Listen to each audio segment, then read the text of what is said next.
Hello. आज के इस खास विश्लेषण में हम बिजनेस और एथिक्स की एक बहुत ही कमाल की केस स्टडी पर बात करने वाले हैं। वैसे तो हम इंफ्रास्ट्रक्चर और बिजनेस मॉडल्स को अक्सर अलग-अलग नजरिए से देखते हैं, लेकिन आज हम ये समझेंगे कि कैसे एक एकदम परफेक्ट प्रोडक्ट एक बहुत ही कॉम्प्लेक्स मार्केट सिस्टम के सामने एक अजीब सी चुनौती खड़ी कर सकता है। ये सिर्फ एक सड़क की कहानी नहीं है, ये क्वालिटी और प्रॉफिट मार्जिन के बीच के उस जबरदस्त टकराव का एनालिसिस है जो कॉर्पोरेट और कमर्शियल दुनिया के कुछ सबसे कड़वे सच सामने लाता है। तो चलिए सीधे इसमें डाइव इन करते हैं और शुरुआत करते हैं इस बहुत ही सीधे लेकिन हैरान कर देने वाले सवाल से। क्या भारत जैसे देश में, जहां का मौसम और भौगोलिक चुनौतियां इतनी एक्सट्रीम है, कोई सड़क बिना एक भी गड्ढे के पूरे 50 साल तक टिक सकती है? पहली नजर में आप कहेंगे बिल्कुल नहीं, लेकिन आज के इस एनालिसिस का आधार कोई इमेजिनरी सिचुएशन नहीं है। ये एक जीती जागती हकीकत है जो कई बड़े बिजनेस सवाल खड़े करती है। भाग 1, 50 साल पुरानी चमत्कारी सड़क। यह प्रोजेक्ट 1 जनवरी 1976 को पूरा हुआ था। हम बात कर रहे हैं पुणे के मशहूर 2.5 किलोमीटर लंबे जंगली महाराज रोड की, जिसे जेएम रोड भी कहा जाता है। यह रास्ता जंगली महाराज मंदिर से लेकर डेक्कन जिमखाना तक जाता है। अब जरा सोचिए, 1976 से लेकर आज तक, यानी पूरी आधी सदी बीत चुकी है और इस हिस्से में एक भी बड़ा गड्ढा नहीं पड़ा है। 2013 में बस एक बहुत ही मामूली सा साइड रिपेयर हुआ था और 2014 में इसे एक छोटा सा कॉस्मेटिक मेकओवर दिया गया। इसके अलावा सड़क का मेन स्ट्रक्चर आज भी बिल्कुल वैसा ही डट कर खड़ा है जैसा वो लगभग 5 दशक पहले था। अब यहाँ जो बात सबसे ज्यादा दिलचस्प है वो ये है कि इस सड़क ने आखिर किन किन चीजों को झेला है। ये कोई शांत सा इलाका नहीं है, बल्कि पुणे का सबसे बिजी कमर्शियल हब है। इसने रोजाना लाखों गाड़ियों का भारी भरकम लोड बर्दाश्त किया है। महाराष्ट्र की वो भयंकर मानसूनी बारिश, उमस और हेवी ट्रैफिक, इस सड़क ने हर उस चुनौती को मात दी है जो किसी भी नॉर्मल कंस्ट्रक्शन को कुछ ही महीनों में बर्बाद कर दे। इंजीनियरिंग के एंगल से देखें तो ये लिटरली एक चमत्कार है, लेकिन बिजनेस के नजरिए से इसके पीछे की कहानी और भी ज्यादा शॉकिंग है। भाग 2, रिकॉन्डो की गारंटी। इस बेहतरीन कंस्ट्रक्शन के पीछे जिस कंपनी का हाथ था, उसका नाम था रिकॉन्डो। अब आप सोचेंगे कि ये कोई बहुत बड़ी मल्टीनेशनल कॉरपोरेशन होगी, लेकिन नहीं, ये मुंबई की एक छोटी सी कंपनी थी जिसे 2 पारसी भाई चलाते थे। इन दोनों भाइयों ने पुणे म्यूनिसिपल कॉरपोरेशन के सामने एक ऐसा प्रपोजल रखा जिसने उस वक्त के कंस्ट्रक्शन सेक्टर में क्वालिटी का एक एकदम नया बेंचमार्क सेट कर दिया। एक छोटी सी कंपनी का ये बहुत ही बोल्ड कदम था, और वो साहसिक कदम था पूरे 10 साल की गारंटी।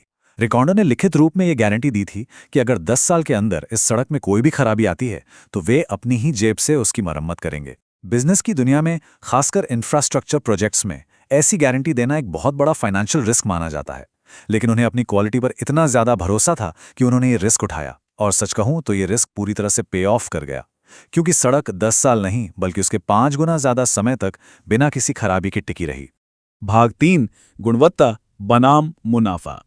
अब हम आते हैं इस केस स्टडी के सबसे अहम हिस्से पर। अगर हम इसे प्योरली एक बिजनेस पर्सपेक्टिव से एनालाइज करें तो हमें 2 मॉडल्स का सीधा टकराव दिखता है। एक तरफ है रिकॉन्डो मॉडल, जिसका फोकस है हाई ड्यूरेबिलिटी और जीरो मेंटेनेंस, यानी एक बार में ही ऐसा शानदार प्रोडक्ट बना दो जिसे दोबारा देखने की जरूरत ही ना पड़े। और दूसरी तरफ है सिस्टम का मॉडल, जिसका आधार है लो ड्यूरेबिलिटी, यानी कमजोर काम जो बार बार होने वाली कमाई का एक जरिया बनता है, जहां हर साल रिपेयरिंग के नाम पर बजट पास होता है और कमीशन बनता है। एकदम निष्पक्ष होकर देखें तो ये दोनों पूरी तरह से अपोजिट बिजनेस मॉडल हैं। रिकॉन्डो का one time high quality model इस मौजूदा सिस्टम के रेकरिंग रेवेन्यू मॉडल के लिए एक बहुत बड़ा खतरा था। भाग 4, सिस्टम का अलिखित नियम। तो यहां सबसे अहम पॉइंट ये है कि सोर्स मटेरियल के मुताबिक उस इकोसिस्टम का एक बहुत ही कड़वा और अनकहा नियम था। अगर ईमानदारी से काम किया जाए तो भुखमरी तय है। ये कोई इमोशनल डायलॉग नहीं है, बल्कि उस सिस्टम की एकदम रियल कड़वी आर्थिक सच्चाई है। जरा सोचिए, अगर आप एक बार में ही ऐसी चीज बना दें जिसे कभी रिपेयरिंग की जरूरत ही ना पड़े, तो उन लोगों का क्या होगा जिनका पूरा बिजनेस ही हर साल के रिपेयर बजट और कमीशन पर टिका है? उनका तो पूरा का पूरा काम ही ठप हो जाएगा। ये सिस्टमिक मॉडल एक बहुत ही सेट प्रोसेस पे काम करता है। स्टेप 1, जानबूझकर ऐसा कंस्ट्रक्शन करना जो ज्यादा मजबूत ना हो।